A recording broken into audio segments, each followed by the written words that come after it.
Sejam muito bem-vindos a mais um episódio do A Gente Tá Dentro. E, gente, nossa, como eu tô feliz, porque hoje eu tô com uma super convidada. Na verdade, já é uma amiga, já é de casa, né? Raquel Marinho, não tem nem muita cerimônia, porque, na verdade, assim, né? A expectativa tá grande para ouvir dessa mulher que eu até tenho um currículo aqui, viu, Raquel? Porque apesar de dispensar apresentações, porque eu não tenho dúvida que a grande maioria de vocês conhecem a Raquel Marinho, mas olha só, além de design de moda, eu anotei aqui uma pesquinha, Raquel, estilista, empreendedora, escritora e estilista autodidata, né? Design em moda, doutoranda em ciências sociais, mestre em antropologia, MBA em marketing, é especialista em criação de imagem, style em moda. Gente, são mais de 30 anos de experiência em moda íntima, dedicada ao desenvolvimento de produtos e treinamento de equipes. Atua como consultora técnica especializada em moda íntima, palestrante, professora, escritora, tendo como foco as pesquisas sobre lingeries e as representações sociais da mulher moderna. Com um olhar voltado para o universo feminino, estreou no mercado literário com o livro Com Que Sonhos Essas Camisolas Dormem, em 2021, uma série de contos sobre mulheres de diferentes gerações.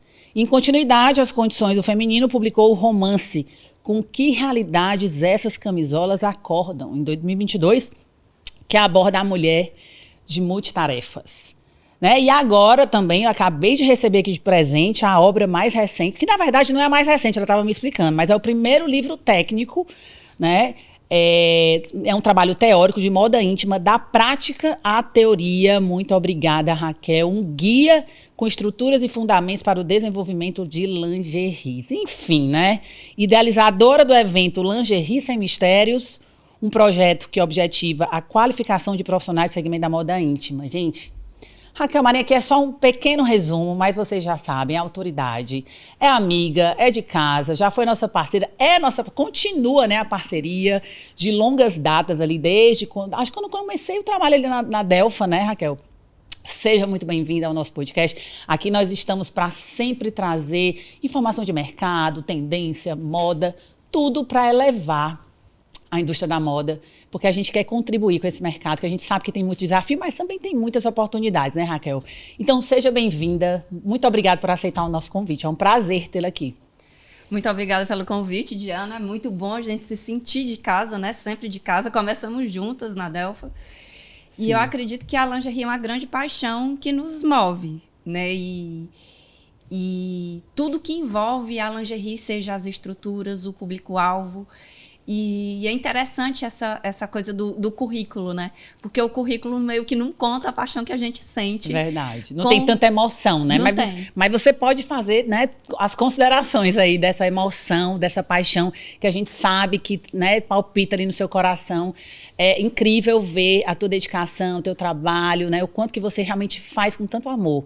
Né, Raquel? Obrigada, viu? Eu sei que vai ter muita coisa aqui, muito conteúdo, então se você ainda não convidou mais pessoas a estarem aqui com a gente, né? Então manda aí, se você tiver no Spotify, ou já manda para os teus amigos, marca lá, coloca no Instagram, posta lá para cada vez mais pessoas também, né, crescerem com a gente aqui, com conhecimento, que eu sei que vai ter muita informação, ou então vai lá no YouTube também, encaminha, né, esse episódio, e eu não tenho dúvidas que as pessoas vão te agradecer. Então, vamos falar aqui, né? Nosso tema de hoje é O Mundo Quer Mais Conforto. Aí eu te pergunto, Raquel, nem sempre foi assim? Não, né? Então conta um pouquinho disso, Raquel. Se a gente for pensar do ponto de vista histórico, né? Nós inclusive já vemos isso no Lingerie Sem Mistérios, mas a lingerie tem alguns pilares básicos e não começou pelo conforto, começou pelo pudor. Eu até faço uma analogia que a historicidade da lingerie começa com Adão e Eva. Uhum. Se a gente for pensar, na primeira roupa foi a folha da figueira e foi para cobrir a região íntima. Então, não importa, a questão é a representação. A lingerie, ela tem uma representação. Então, se nós formos pensar a título de pilar que move a lingerie, a primeira representação é pudor. E isso foi durante milhares de anos. Na sociedade creta, os seios eram símbolo de fertilidade. E a mulher tinha um papel na sociedade de extrema importância. Porque se ela era um símbolo de fertilidade, e ela tinha um papel atuante junto com o homem nessa sociedade, os seios, eles eram expostos. Então, existia um colete feito de couro. Nada confortável. Nada confortável, mas que tinha um outro pilar, que era sustentar. Então, vamos lá. Primeiro, nós estamos vindo para o pudor. Depois, a gente vem para o quê? Para sustentação. Pudor, funcionalidade. Não era uma questão estética, era uma questão funcional, porque o seio precisava ser exposto, mas ele também precisava estar sustentado. Na sequência, a gente vai falar da sociedade grega, onde os exercícios físicos, os homens corriam nus, mas a mulher tinha um período menstrual, surgiu a tanga. A tanga surgiu lá. E para as mulheres não sentirem o desconforto do movimento dos seios, veio a fáscia, que era uma tira de linho que envolvia o seio, comprimindo, para evitar o movimento dos seios.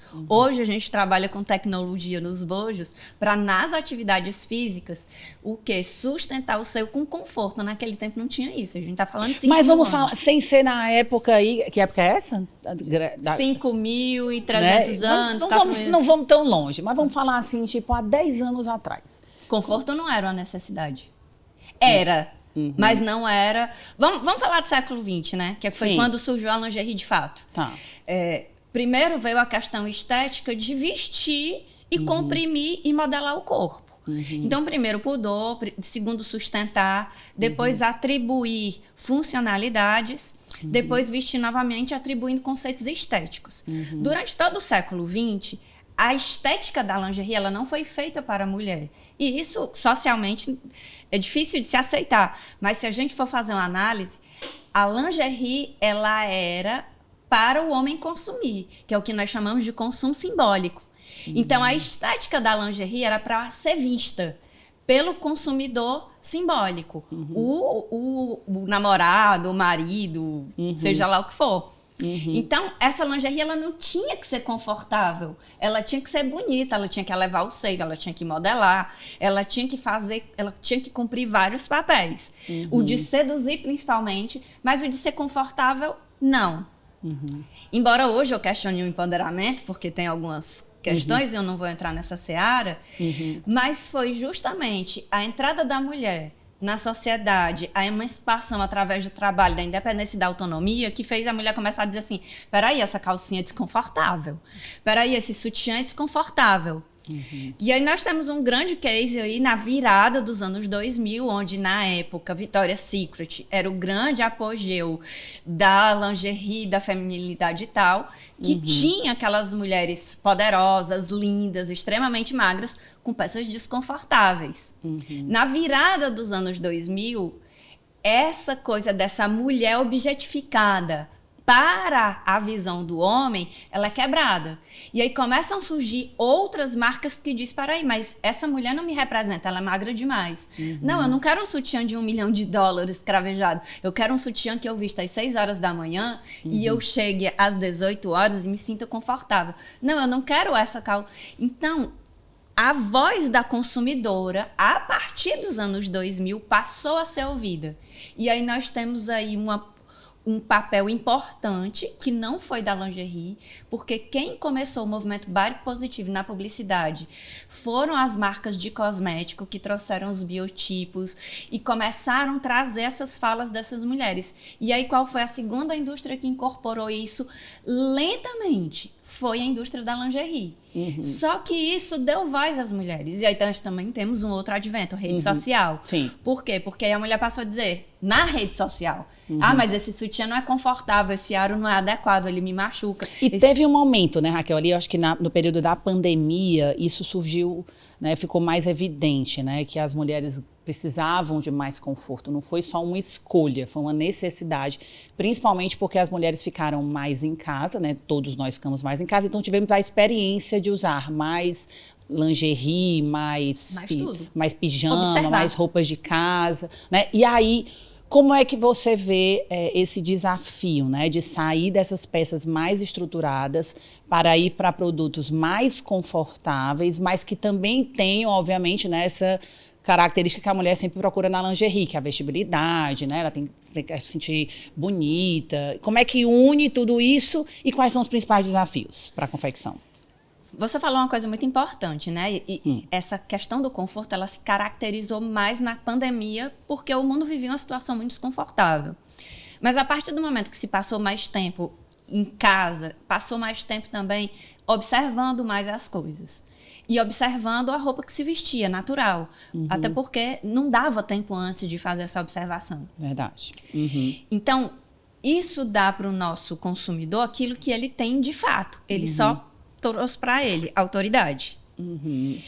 Com essa autoridade do consumidor voltando para a pandemia, existia a necessidade do conforto, mas ele não entendia que ele podia exigir isso. Com essa voz que lhe foi dada, com o excesso de tempo de live, dessa comunicação na internet que foi extremamente difundida na pandemia, essa necessidade ela foi externada com muita força e com toda a velocidade que as redes sociais e a internet têm.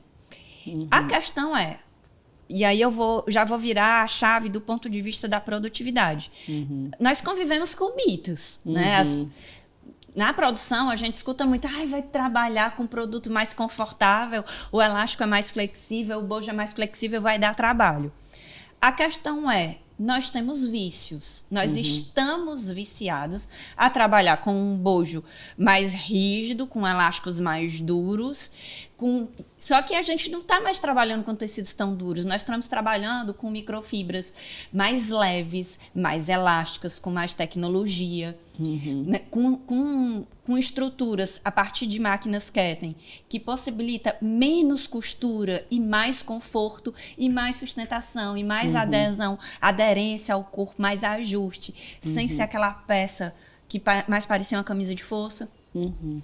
E aí, com toda essa tecnologia vindo, um elástico duro demais, uma alça rígida demais e um bojo duro demais, não conversa com a tecnologia que já está mudando para atender Só que é um mito na produção que dá mais trabalho porque não dá. A questão... Isso daí a gente vai falar muito aqui, né, gente? Porque assim, tem que desmistificar isso mesmo, porque eu escuto muito de vários clientes, a gente até estava conversando um pouquinho, né, antes, que vários clientes tiveram até um pouquinho de resistência nessa troca, né, na inclusão, na verdade, porque eu nem sugiro trocar totalmente se você ainda não tem essa experiência de trabalhar com, falando do bojo, por exemplo, né, dos bojos macios, mas é importante inserir porque essa mulher procura, né?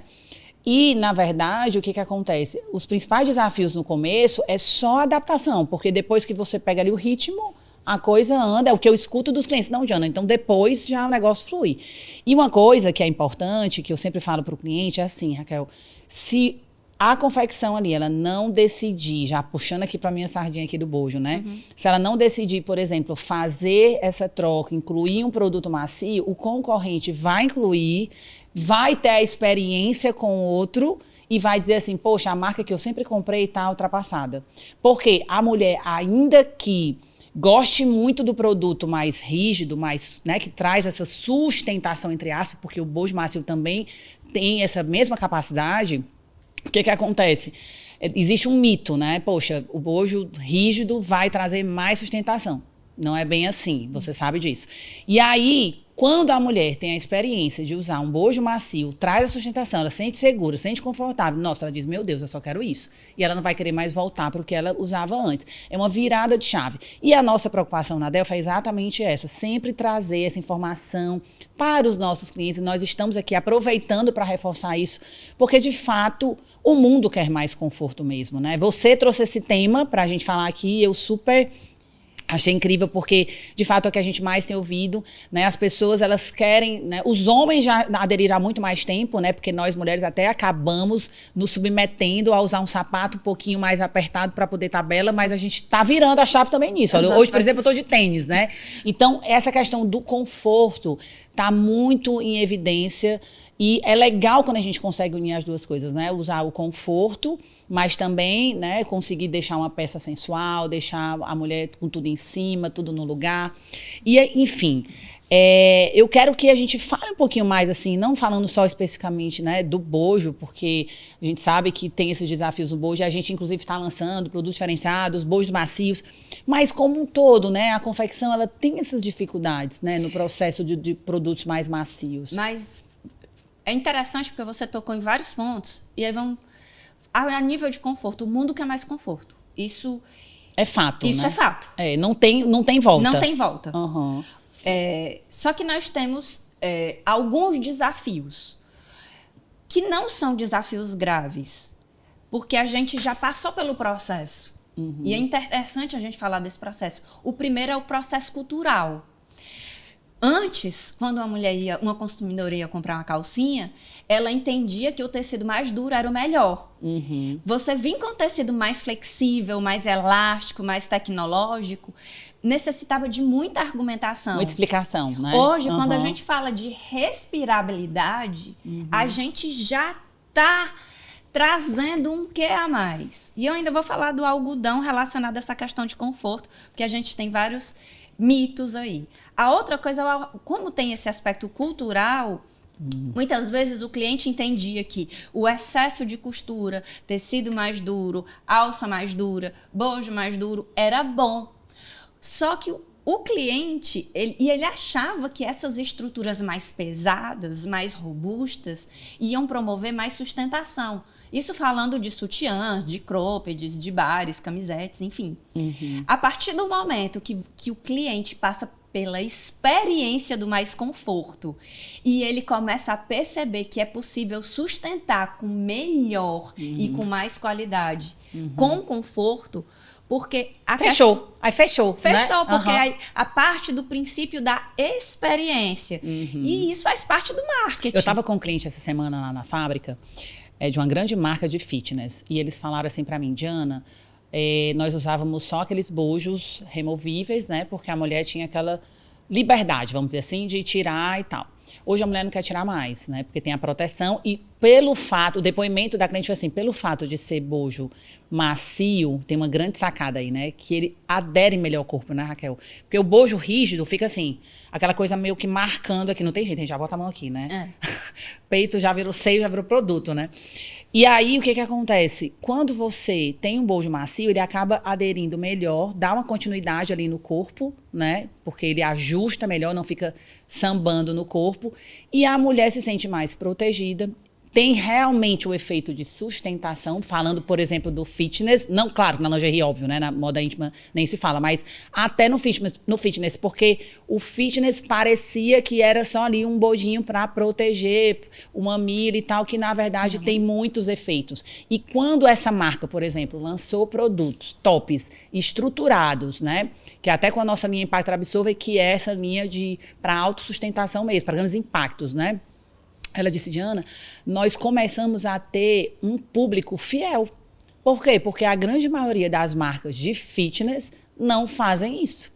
Elas focam em quê? Um top bonito, é a moda, é a cor e tal. Mas você pode também incluir funções, efeitos, que aquilo dali, de certa maneira, está ligado também à modelagem, fideliza, porque, poxa, tem a marca X que faz, tá, mas não dá a sustentação que a minha faz, né? E hoje a gente tem uma diversidade muito grande de produtos, sempre com essa pegada do bojo macio, né, que vai conseguir fazer esse ajuste perfeito, né? É um conjunto de fatores, né? A seleção da matéria-prima, a modelagem e a manufatura. Esses três fatores, eles caminham juntos, não tem como desassociar. Porque se você trabalha, exemplo, eu prefiro, eu como estilista, e eu não estou dizendo em nenhum momento que o bojo removível não é legal. Em alguns produtos eu prefiro o bojo fixo. Porque com o bojo fixo, como estilista e modelista, eu tenho como trazer recursos que eu posso agregar funcionalidades e trazer para esse produto uma coisa além da sustentação. Eu posso mover mais o ângulo Verdade. mover mais dá o mais ângulo. flexibilidade, E né? você dá mais flexibilidade e você leva para o cliente mais benefício nesse produto. Então, é muito bacana ter o produto que remove. Mas é muito interessante quando você traz. E assim, quando você tem um bojo flexível, gente, o bojo flexível, ele é mais durável preso na peça do que solto. Porque ele está lá estruturado e ele está protegido com as próprias costuras. A partir do momento que ele está solto, ele está livre para sofrer no processo de lavagem, num processo de um armazenamento inadequado, uma transformação que não é adequada para aquele produto. Ao passo que numa lingerie, ou na moda praia, ou no fitness, e o fitness, assim como a lingerie, né, são áreas que eu atuo, o fitness menos, a lingerie mais. O fitness, ele exige mais estrutura justamente pela necessidade de uma sustentação mais inteligente. Porque na lingerie nós temos que ter uma sustentação atrelada ao conforto de longos períodos de tempo. Uma mulher fica com uma lingerie no mínimo 8 horas, com a mesma lingerie.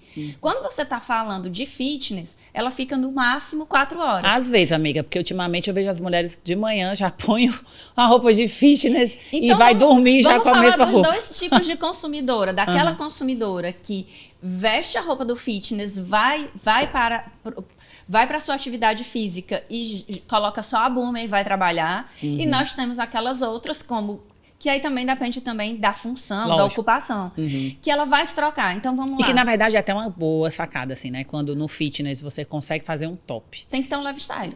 Porque, tipo assim, ele já consegue fazer com que aquele top, ele seja roupa, ele já coloca ali um blazer, né? Já sai, já vai pro supermercado e já faz, né? Consegue realmente ter essa multifuncionalidade ali, né? Multifuncionalidade. E nós vemos marcas muito interessantes, com estéticas muito interessantes, que já estão trazendo funcionalidade e estética ao mesmo tempo. Acho que todos vocês já pegaram isso, né? Acho que não tem ninguém que tá fora disso, de fazer um top que tenha realmente essa pegada de ser moda, né? De não ser só um top para ir para academia, mas um top para usar com um blazer como esse. Eu tô de top, por exemplo, né? Um blazer, você colocar realmente para um vestidinho e coloca por cima uma jaqueta, enfim, vai mesmo para academia, assim, dá para... Ou passa o dia inteiro com as suas atividades, seja... Sim, porque acaba sendo um pouco mais confortável. Ou seja, é a bendita história do conforto, né? Agora vamos falar de conforto, que já que o mundo quer conforto, a gente tem que entender também uma coisa.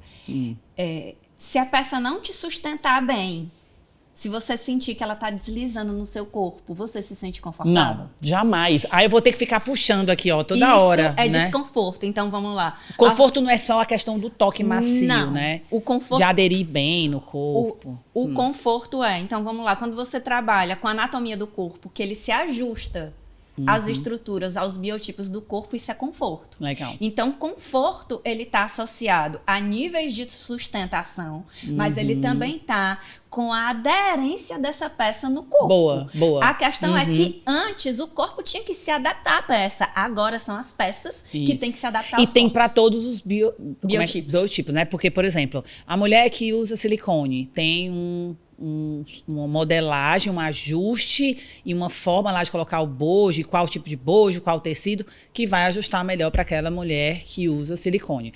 Uma mulher, por exemplo, plus size, ela vai precisar de uma estrutura também diferente, né, para sustentação. Então tem vários tipos, né, Raquel? E aí é uma questão de associação.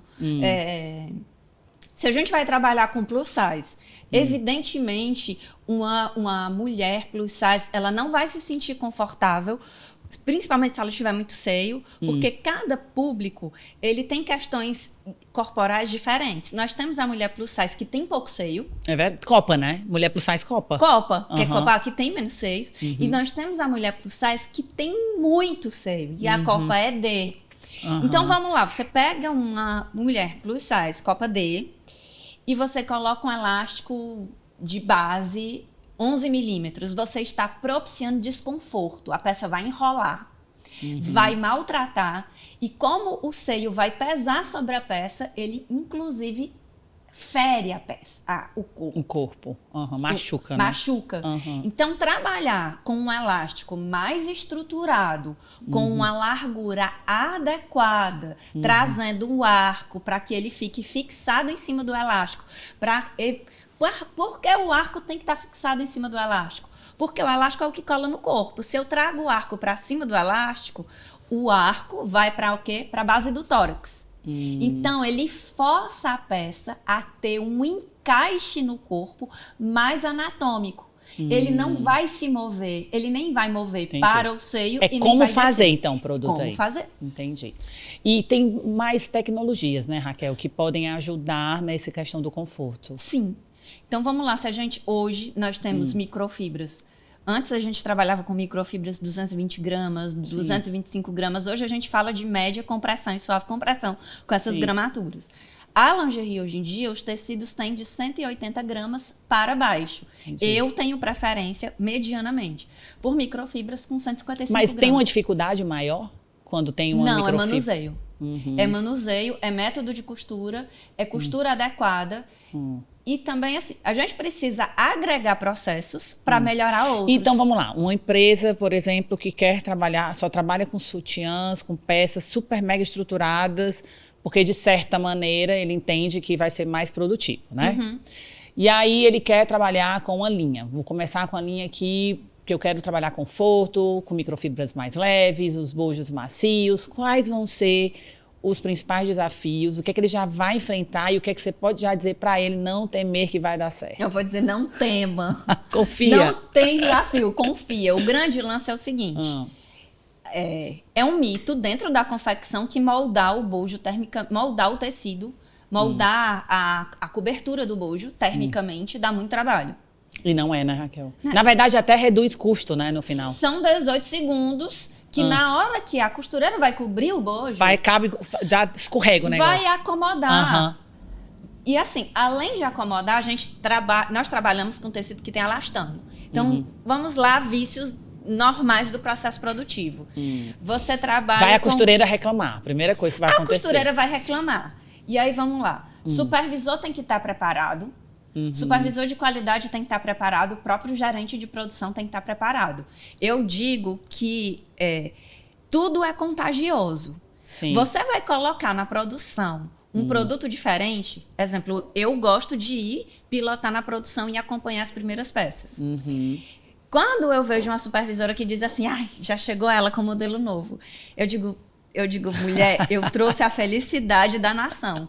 Deixa que eu entro. Já sei como é que é isso. Deixa que eu entro. Porque eu já sei que essa supervisora, ela já vai chegar para aquele grupo operacional trazendo essa energia da negação. E essa energia da negação é muito ruim. Então, exemplo, o que eu falo? As costureiras, lá vem o modelo novo. Eu digo, mulher, deixa eu ir para a máquina. Deixa eu te mostrar como isso é rápido de fazer. Então, na verdade, o que o empresário que você está falando tem que qualificar. Que ele tem mais que se preocupar não é nem com o processo em si. Com a qualificação. É com a visão das pessoas. Abordagem. Né? Como ela vai receber isso para que todas as pessoas ali, chave da gestão, estejam otimistas, confiantes e dando essa energia para que todas as pessoas se dediquem a fazer que vai dar certo, que vai acontecer. E vai mesmo. E vai. A questão é o seguinte, sua produção... Agora, claro, vai encontrar os desafios, porque o processo vai ser diferente. Na realidade, né? ele vai encontrar um tempo de adaptação. O desafio não é grande, ele é um desafio pequeno. A questão é que a gente precisa dar o tempo das coisas. Raquel, eu estava entrevistando uma pessoa, até que foi na nossa convenção de vendas, um cliente nosso, e ele falou assim, a gente estava falando exatamente porque a gente estava lançando a nova geração de bojos, ele veio para cooperar porque era uma empresa que trabalhava só com bojos duro, e a gente fez esse trabalho e hoje eles são 100% bojos macios. E eles falaram assim, que eu fiquei até surpresa, eu não sabia disso. Ele falou assim, Diana, eu troquei, né, para todos os bojos macios e, para minha surpresa, os bojos macios depois rodando em produção hoje são mais produtivos do que quando eu produzia com bojos duros. Uau! Isso é incrível! E a qualidade é melhor? E isso é real mesmo, então, né? Isso assim, é real. Acontece mesmo, não foi só com ele. Vou te dizer o que é que acontece. Vou te dizer o que é que acontece a grosso modo. A costureira está aqui costurando o bojo duro. Primeiro ela vai costurar o decote. A primeira coisa que ela faz é quebrar o bojo. Ela vira o bojo assim ao para contrário. encaixar. Tá, para passar ali debaixo do travete. Para ir para o calcador da overlock. É. Porque na cabeça dela, se ela virar o bojo, ela vai costurar mais rápido. E no bojo duro vai. Então, ela agride o bojo. Tá. Quando ela vira... Detalhe, se ela virar no mesmo processo, se ela virar o tecido para fazer a outra cobertura, que é primeiro cava, depois a parte de baixo, na overlock, se for uma costureira que está pensando só na meta dos 30 minutos, certo. e ela não sistematizou o processo dela, ela pega o tecido do bojo e faz isso, ó. Porque o bojo é duro, ela sabe que o bojo aguenta. Ela pensa que o bojo aguenta, então ela faz isso, ó. Ela puxa mais tecido do que deveria. Puxa que é o mesmo. que nós chamamos na produção de comer o pano, né? Certo. Ela literalmente... No macio, ela não vai precisar fazer isso. Ela não vai fazer isso. Então, ela vai perceber, depois do processo, Até porque ela não pode que ela vai puxar. conseguir ser mais rápida, porque ela não vai precisar fazer esse processo. Ele não foi moldado? Quando você vira o bojo, Já encaixa. ele já encaixa. Então, ela vai fazer só isso, ó. Olha, gente, esse podcast você tem que mandar para todas as costureiras, para todas as modelistas, para todas as pessoas da produção, né? Porque, de fato, o que estamos falando aqui é que é muito mais uma crença, né, Raquel? É uma crença. É uma Agora, crença. a gente tem que entender o seguinte. A costureira passou os últimos 10 anos trabalhando Produzindo bojo daquela duro. forma. O método, a forma de pegar no bojo é outro, a forma de mover o bojo na máquina é outro. Isso é método. E assim, é neurolinguística, é neurociência. Sua cabeça está viciada a enxergar o bojo daquele jeito, a manusear o bojo daquele jeito e a mover o bojo na máquina daquele jeito. E falando assim, Raquel, quando fala assim, não, mas bojo macio tem um problema de acomodação, de como é que eu vou guardar, né? Porque ele vai amassar com mais facilidade. Como é que você vê esse processo? É mito? É mito? É mito, porque o cuidado Desmistifica aí. O cuidado de acomodação que nós precisamos ter com o bojo macio, com qualquer peça, ele também precisa estar com as peças firmes. O que é que acontece? É muito mais fácil. Aí vamos lá. Se lembra do bojo duro que eu te falei, que a costureira comeu? Na hora o bojo não quebra? Na hora o bojo não quebra. Mas depois vai ficar puxando o Aí tecido. depois ele prega o bojo na base. Aí passa na máquina de 2 agulhas. Prega o arco, passa o viés da cava, prega o colchete, traveta, limpa, revisa, embala. Tá lá no cabide lindo. Só que o tecido é elastano. E ela tirou demais. Ela não tirou o excedente, ela tirou parte do bojo.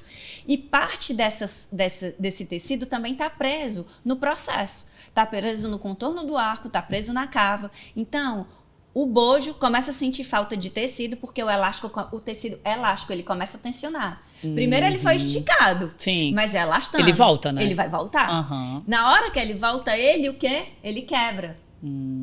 Independente da acomodação, ele vai quebrar. Porque lá no primeiro processo, ele foi estruturado para quebrar, porque ele foi tirado, não foi o excesso. Ele foi tirado parte importante. Mas, obviamente, né? A gente está falando no macio. No macio, o que é que acontece? A partir do momento, a costureira ela já entra consciente que ela não pode tirar demais. Ele já foi moldado para acomodar melhor. Então, todo o resto do processo, ele não tira. Por quê? Porque o tecido ele já foi elastecido para acomodar. Claro que a gente está falando assim. Agora tem que... Eles já estão acostumados a produzir, obviamente, já treinou lá a costureira a não fazer nada disso, né? Não vai sair puxando, não vai fazer nada disso, porque ela já sabe que não pode fazer. Pode acontecer de em algum momento fazer, mas o que eu quero saber é assim, então, depois que se troca... Você tá falando da embalagem? Tô falando assim, depois que produz, depois que finaliza o processo, colocou lá no cabide, eu posso guardar, eu posso manter lá todo o meu processo igual que eu fazia com o bojo rígido? Depende, ele era adequado? Porque, vamos lá, o que é que acontece também? Nós trabalhávamos com um consumidor que não era exigente, nós tínhamos demanda reprimida. Hoje, nós não temos demanda reprimida. Hoje ele escolhe, né? Hoje, o cliente escolhe e o cliente opções. se tornou muito exigente. Não é que antes não quebrava, não é que antes não amassava. A questão é que antes quebrava, amassava e estava tudo bem. A questão é que agora não. Então, na realidade, sempre foi necessário o processo da acomodação adequada, de estar colocado na caixa a quantidade adequada. Não dá para colocar dentro de uma caixa 200 sutiãs quando a caixa só tem capacidade de 100. Aí vamos lá, você está colocando peso. É lógico que você tem que ter alguma coisa... Ou seja, em resumo, ele vai ter que se ajustar para fazer o processo bonitinho, porque é uma necessidade, né? A consumidora lá na ponta, ela quer mais conforto, ela quer comprar o bojo macio, ela quer comprar a calcinha mais molinha, mais delicada. Então, vai ter que ajustar todo o processo, porque é uma necessidade. É uma necessidade. A questão é que antes nós não estávamos habituados a ter esses cuidados. E a cliente quer conforto, inclusive de saber que está recebendo um produto que foi manuseado adequadamente. Sim. Por quê? Porque as pessoas sabem que durante o processo... Raquel, o ideal é que a confecção ela faça por selecionar ali talvez uma coleção, né, uma linha, começar aos poucos, né, esse processo. Eu acho que deve começar... Eu sempre sugiro para os meus clientes, eu sempre apoio que a gente trabalhe com tecnologia, eu sempre apoio os produtos mais que inspirem mais conforto e que dê essa sensação de conforto. Porque assim, o produto precisa inspirar, o cliente precisa ver e se sentir seduzido. Nossa, essa peça deve ser muito confortável. Porque é muito confortável aquilo que você quer dormir com ela. Que você quer acordar com ela. Gente, já vou dar um spoiler aqui, porque a gente vai lançar, né, uma coleção agora que é a nova geração de bojos e tem uma tecnologia que a gente chama de pitch, né? Que eu já te apresentei, que é a soma, né, a união do tecido, que é um tecido mais acetinado, mais aveludado, na verdade, e uma espuma que ela é mais gostosa. A gente até quis colocar o nome dessa espuma, a gente falou assim, é o novo nível, né, novo conceito de maciez, porque ela é muito, muito, muito extremamente macia. E quando a gente apresenta, né, você foi uma que quando você pega, você faz assim, ai, dá vontade de, né, colocar assim no rosto, assim, porque é tão gostosa, aquela coisa meio pelúcia, né? E realmente essa sensação. Eu, né, fiz uma peça lá na Delphi, eu usei. Gente, eu digo, não, eu não quero mais usar o sutiã, tô com problema. Porque o meu cérebro, no inconsciente, eu tenho muitos sutiãs, né, porque eu sou muito presenteada pelos meus clientes, né, sutiãs, e eu tô sempre usando marcas, até para poder dar esse feedback, né. E aí eu vou direto, Raquel, direto no sutiã que tem o bojo macio, porque é no cérebro, mesmo sem eu pensar, já vai no inconsciente, porque ele vai me deixar mais leve, mais confortável, sem aquela sensação, sem aquela necessidade de ter que chegar em casa e arrancar o sutiã. Freud explica tudo. Ele diz que o teu cérebro sempre vai te levar para uma escolha que te dá mais prazer. Se o sutiã é mais confortável... Nossa, vai direto. Se você vai esquecer o desconforto de todo um dia... Gente, mas é incrível. Eu tenho lá assim, ó, vários sutiãs, aí eu vou nele. Então, assim, é algo que é legal, né? Porque no Brasil a gente tem muitas tecnologias para acompanhar tudo que vem acontecendo no mundo quanto à questão do conforto, né? Graças a Deus a gente tem muitas marcas, empresas que têm investido em tecnologia. A Delphi é uma delas que a gente não para. Toda hora, bem, a gente acabou de lançar, nem lançou ainda oficialmente para o cliente, a gente já está pensando no lançamento para o ano que vem. E existem muitas possibilidades de se fazer um sutiã, falando do sutiã, sutiã estruturado, bonito, que tem efeito mesmo daquilo que a mulher procura, com conforto. Com conforto e tem mais. Nós temos muitos mitos. Então, vamos lá. Vamos falar de categoria, já que a gente falou de dormir. Se você trabalha com shapewear, as pessoas acham que você tem que trabalhar com um bojo firme, rígido, duro, porque a shapewear é o contrário. É o contrário? É o contrário, claro. A questão é, lógico que você não vai pegar um tecido de 275 gramas e tacar em cima do bojo, porque isso vai ser uma agressão. Mas você pode cobrir com a microfibra moldada. Presta bem atenção. Estruturada? E você estrutura. A questão é, você vai desassociar... Vamos lá. Quem usa shapewear quer apertar a barriga, quer afinar a cintura, quer levantar o bumbum, quer comprimir o quadril. Ah, tá. Você tá falando que é compressão no lugar certo. Compressão no lugar certo. Entendi. Mas, tipo, a pessoa tem um seio pequeno e ela quer o quê? E a gente está vivendo um momento do body positive, que são a aceitação do próprio corpo.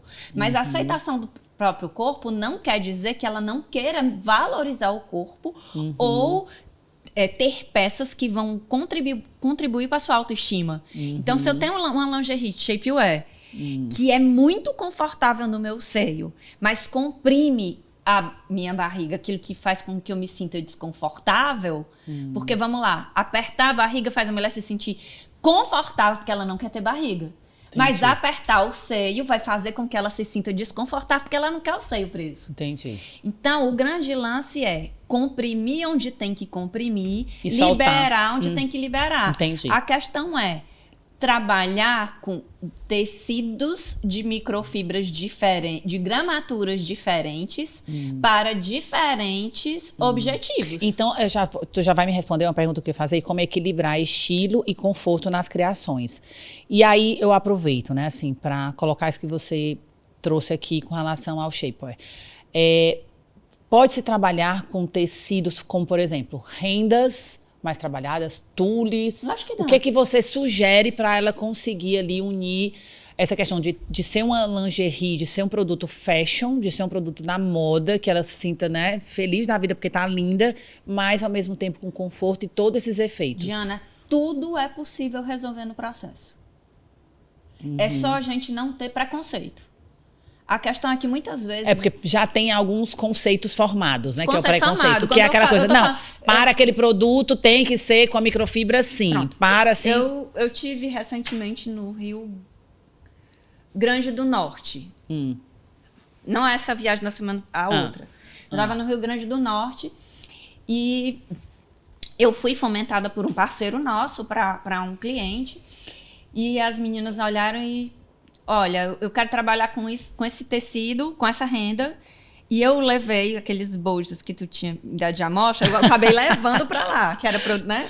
Acabei levando. Mas o grande lance foi...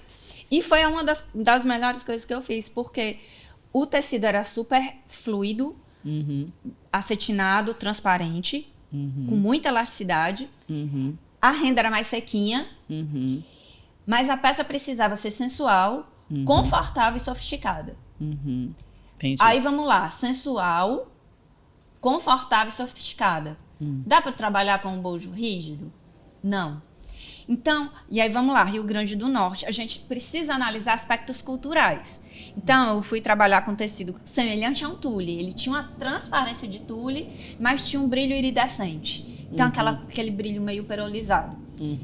E eu usei vários recursos estéticos e de modelagem para contribuir para que essa coleção ficasse bonita, atendesse essas premissas, usando drapeados estratégicos, deixando um tecido duplo num determinado momento, mas usando um outro recurso para valorizar Ou seja, bumbum. tem várias formas de sair ajustando isso para conseguir conciliar aí, né? Conciliar, e assim, o bom da gente estar há 35 anos no mercado é só isso, quando né? a gente começou há 35 anos atrás, a gente só tinha duas coisas.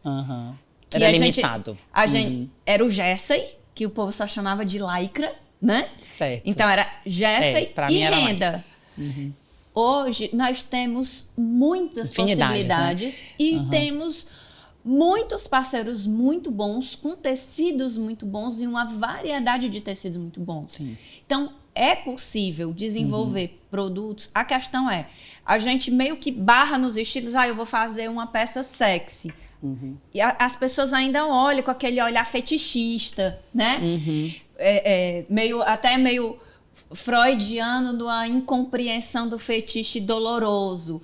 Gente, se a peça for desconfortável, ela nem é sensual. Porque eu não acredito que uma mulher passa 2 horas para arrumar o cabelo, para se maquiar, veste aquele vestido preto maravilhoso, aí tem um deslocamento, vai jantar, né? Tem aquela conversa, troca o vinho, tem um deslocamento para chegar no ponto, né? E tal. Se a peça for desconfortável, acabou o desejo, acabou tudo. Acabou o dia dos namorados, acabou a festa de casamento, acabou... Raquel, e me diz uma coisa, a gente tá aqui, o pessoal já tá me dizendo que já tá acabando o nosso podcast. Meu Deus, passou muito rápido. Mas eu quero saber assim, com relação à evolução do conforto, porque Eu sei que tem marcas que já estão, né, trabalhando o ápice ali do conforto. Mas você... E óbvio, tem algumas ainda estão patinando com dificuldade, que a gente está, inclusive, aqui para ajudar essas marcas, né? Mas, assim, você percebe que ainda tem muito para evoluir ou não? Chegamos já no nível que é o que a mulher realmente procura de conforto? Tem muito ainda? Eu acho que a gente começou agora. Uhum. Eu acho não. Eu tenho plenas convicções que a título de conforto nós começamos agora. Então, quem não está ainda fazendo produtos confortáveis está bem atrasado. Está atrasado porque o consumidor quer conforto. O consumidor ele quer muito conforto. Então, vou dar um exemplo. Antes você colocava uma barbatana na lateral do sutiã e as clientes entendiam de boa. Que a barbatana ela estava diretamente ligada à sustentação. Hoje, a barbatana incomoda. E eu não estou dizendo que não vai se usar barbatana. Não é isso, gente.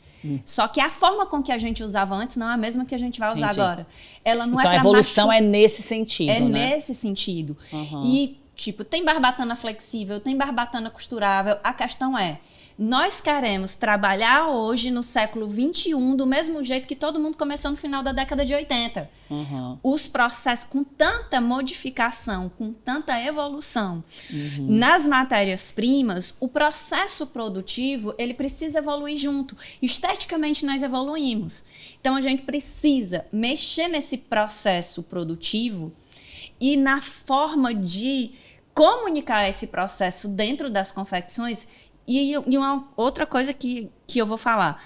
A gente vai trabalhar com conforto, vamos trabalhar com produtos tecnológicos, estamos mexendo nesse processo, estamos qualificando nossa equipe interna para, inclusive, para contagiar positivamente as nossas operadoras, porque elas precisam ser contagiadas, precisa ser mostrado para elas que vai dar certo. Elas passaram 20, 30 anos fazendo de um outro jeito.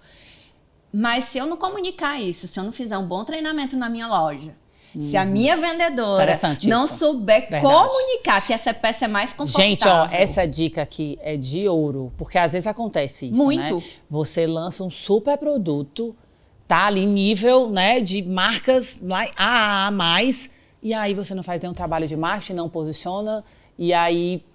não, o produto não vendeu. Na verdade, não teve a comunicação. Não teve a comunicação, porque a comunicação adequada. Não é só a garota propaganda, os rios no Mas Instagram. muitas vezes é a explicação técnica. A explicação é uma técnica. blogueira falar lá qual foi a experiência que ela teve ao usar aquele produto, qual foi o efeito que, né, ocasionou a partir da vestibilidade ali, do que, né, proporcionou, o efeito, etc. Né? Inclusive, hoje, eu faço muitos vídeos de explicação técnica para os clientes, que são gravados, eles ficam mandando para os grupos das revendedoras, das clientes e tal, e que fica gravado para os clientes postarem depois. Legal.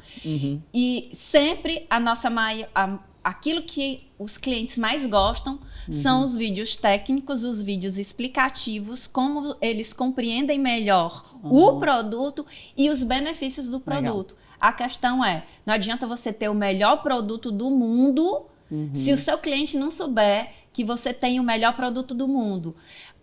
Uma pessoa que dirige uma Ferrari, ela só sabe que o ronco do motor é maravilhoso, que dirigir aquele carro é quase um apogeu de luxúria e que deslizar no asfalto faz toda a diferença, se ele souber o que é uma Ferrari. Se ele não souber o que é uma Ferrari, para ele um Fusca, uma Ferrari é a mesma coisa. A questão é, o que é que eu vejo muitas vezes nos PDVs por aí?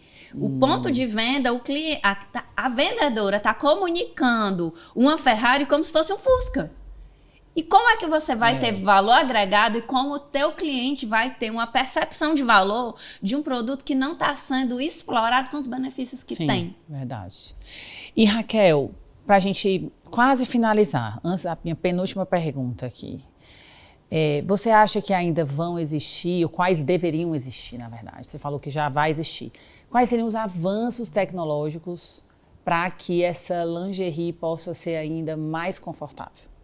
Associação cada vez mais de menos costuras. Menos costuras. Menos costuras.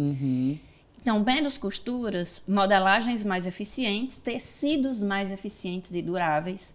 Então, por exemplo, quando eu falo de menos... Como é que é modelagens mais eficientes? mais anatômicas. Mais anatômicas. E outra coisa que a gente precisa começar a difundir mais. Como que ela faz isso, essa modelagem mais anatômica? Tamanho manequim, né? A gente tem que matar o PMG e a gente tem que dizer que 40, 42, 44, 46, 48, 50 é que é tamanho de verdade. Tá, não existe PMG, porque o PMG abrange muito, né? O PMG abrange muito. O PMG, ele trabalha 2 manequins. Você não tem como propiciar anatomia num sutiã P. Mas isso não é também um desafio para as confecções? Porque elas vão precisar... É um preconceito. Cada vez mais ter mais produtos, mais variedades. É um preconceito, vamos lá. O que é que eu tenho falado para os meus clientes? Para que você quer ter uma coleção gigante quando ela não atende o teu público? Você tem que ter uma confecção, você tem que ter uma coleção enxuta, compacta, que atenda bem. Não é o muito, é o como, é o quê. Show. Então, na verdade, o que ela precisa fazer é conhecer mais do consumidor, né? Para oferecer para ele, para ela, para aquela consumidora, o produto que está dentro dos produtos mais vendidos. Dos produtos mais vendidos. Até porque, se você observar, qual é o produto sempre...